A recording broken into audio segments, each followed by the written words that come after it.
देश के विकास की रफ्तार को और तेज करने वाला वेस्टर्न डेडिकेटेड फ्रेट कॉरिडोर अब 96% बनकर तैयार हो चुका है। यह कॉरिडोर भारत के इंफ्रास्ट्रक्चर में बड़ा बदलाव लाएगा, जिससे देश की माल ढुलाई व्यवस्था और भी मजबूत होगी।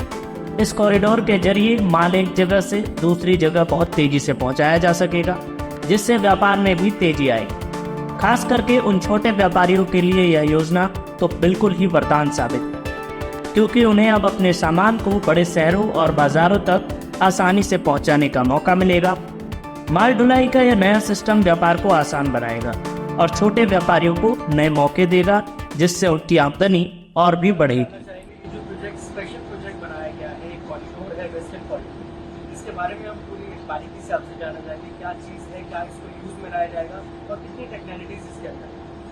वेस्टर्न कॉरिडोर रेवाड़ी से लेके मुंबई जेएनपीटी तक है और उसके ऊपर जो है केवल मालगाड़ियों के लिए ही ये ट्रैक बिछाया गया है। उसका एक सेक्शन रेवाड़ी से दादरी है, जिसकी लंबाई 128 किलोमीटर है।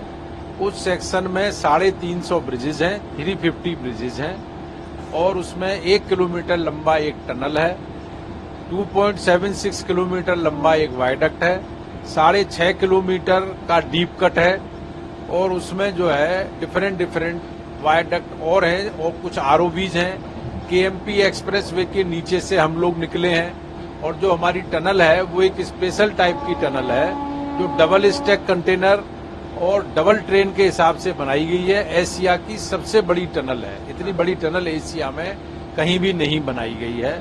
और जो हमारा वायडक्ट है वो 2.76 किलोमीटर का है, जिसके की जो पियर है उसकी हाइट हमारी 18 से लेके 25 मीटर तक है। टनल से निकलने के बाद हमारा एक हाई बैंक आ जाता है, जिसकी जो हाइट है वो 30 से 35 मीटर है।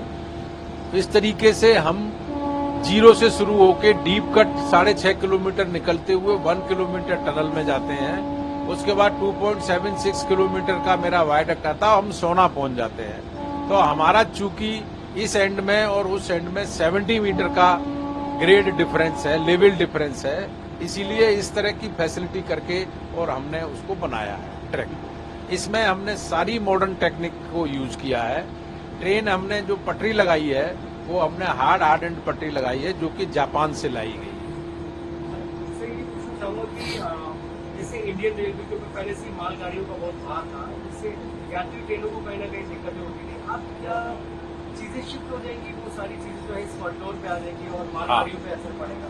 ये जो है जो कॉरिडोर बनाया गया है ये केवल मालगाड़ियों के लिए ही बनाया गया है और जो मालगाड़ियां इंडियन रेलवे में चलती थी उनको इसके ऊपर डाइवर्ट किया जा रहा है, जिससे कि वो जो हमारे इंडियन रेलवे के जो ट्रैक हैं वो खाली हो जाएंगे और उसके ऊपर अधिक से अधिक पैसेंजर ट्रेनें चलाई जा सकती हैं। और इसके ऊपर चलाने से जो मालगाड़ियां हमारी इंडियन रेलवे में स्टक खड़ी रहती थी, यार्ड में खड़ी रहती थी और वो टाइम से माल नहीं पहुंच पाता था, अब यहाँ जब ट्रेनें चलेंगी तो ये केवल मालगाड़ियों के लिए ही है और मुंबई से लेके दादरी 18 घंटे में हम ट्रेन पहुंचा देते हैं और वो माल हमारा सीधा 18 घंटे में पहुंच जाता है।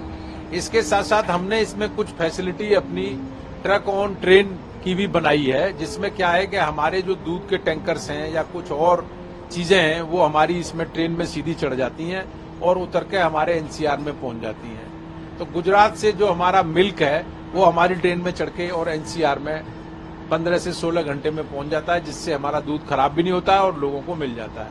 पहले वो रोड के थ्रू आता था तो उसमें बहुत सारा समय लग जाता था और टाइमली पहुंचता नहीं था, वो फट जाता था।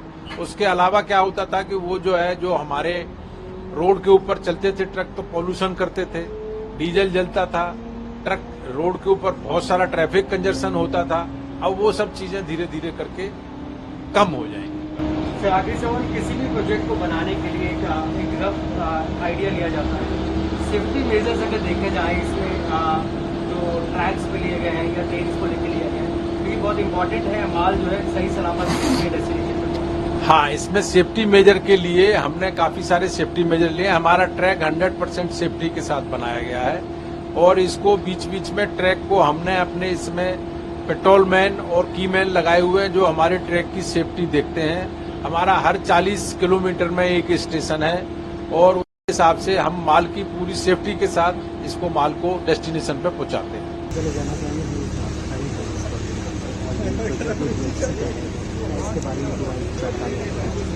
ये DFCCIL का एक ऐसा प्रोजेक्ट है जिसको भारत सरकार द्वारा इसलिए बनाया जा रहा है ताकि फ्रेट के लिए एक डेडिकेटेड कॉरिडोर तैयार किया जा सके जिसपे सिर्फ मालगाड़ियां चलें, कोई भी यात्री गाड़ी इस पे नहीं चलती है इस ट्रैक पे। देश में अगर आप अपनी राष्ट्रीय लॉजिस्टिक पॉलिसी को हम देखेंगे, नेशनल लॉजिस्टिक पॉलिसी, तो हमारे देश में जो लॉजिस्टिक कॉस्ट है वो इस समय 14 से 15% के आसपास है, जबकि इसको अगर आप विकसित देशों से तुलना करेंगे जैसे कि अमेरिका है या फिर चीन वगैरह है तो वहां पे लॉजिस्टिक की जो लागत है वो 8% 7% के आसपास रहती है। तो भारत सरकार का एक अथक प्रयास है इस राष्ट्रीय लॉजिस्टिक नीति के अंतर्गत कि इस लॉजिस्टिक लागत को घटा करके हम भी इसे सिंगल डिजिट के नीचे लेके आ सकें, और उसमें इस कॉरिडोर का एक बहुत ही महत्वपूर्ण योगदान है। ये 2843 किलोमीटर के 2 कॉरिडोर हैं कुल मिलाकर के। एक पूर्वी कॉरिडोर है जो लुधियाना के पास साहनेवाल से शुरू होकर के सोननगर तक जाता है बिहार में, और एक पश्चिमी कॉरिडोर है जो दादरी से शुरू होकर के जवाहरलाल नेहरू पोर्ट ट्रस्ट मुंबई तक जाता है। इन दोनों कॉरिडोर में अभी 96% से अधिक कार्य पूरा हो चुका है। सिर्फ 102 किलोमीटर का एक छोटा सा मुंबई वैतरणा सेक्शन का हिस्सा बचा हुआ है जो अगले साल तक पूरा हो जाएगा। हर दिन 350 से अधिक मालगाड़ियां इन दोनों ट्रैक्स पर मिला करके चल रही हैं। इन दोनों ट्रैक्स की लोड लेने की क्षमता जो है भारतीय रेल के ट्रैक से कहीं अधिक है। इसकी जो वोल्टेज इसमें प्रोवाइड की गई है आप देख रहे हैं ऊपर, OHE जो है वो 2x25 kV का है। उसके अलावा डबल स्टैक ट्रेनें इस पे चलती हैं। 100 किलोमीटर प्रति घंटे की स्पीड तक से आप इस पे मालगाड़ी चला सकते हैं, जिससे कि फ्रेट ट्रांसपोर्टेशन को आप और अधिक फास्टर, हैवियर और एफिशिएंट बना रहे हैं।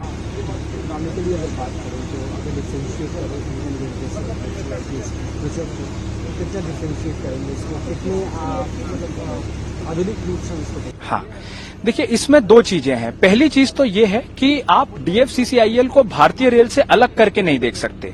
DFCCIL भारतीय रेल का एक अभिन्न अंग है, और भारतीय रेल की जो सामाजिक जिम्मेदारियां हैं, यात्रियों के प्रति जो जिम्मेदारियां हैं, उन्हें ध्यान में रखते हुए भी DFCCIL के निर्माण में ये चीज का ध्यान रखा गया है कि अधिक से अधिक मालगाड़ियों को, ताकि क्योंकि DFCCIL के ट्रैक पे शिफ्ट कर सकेंगे, उससे क्या है कि यात्री गाड़ियों के लिए ज्यादा स्कोप अवेलेबल हो जाएगा इंडियन रेलवेज के ट्रैक पे, आपकी पंक्चुअलिटी इंप्रूव होगी और साथ में नई गाड़ियों के लिए भी संभावनाएं बनेंगी।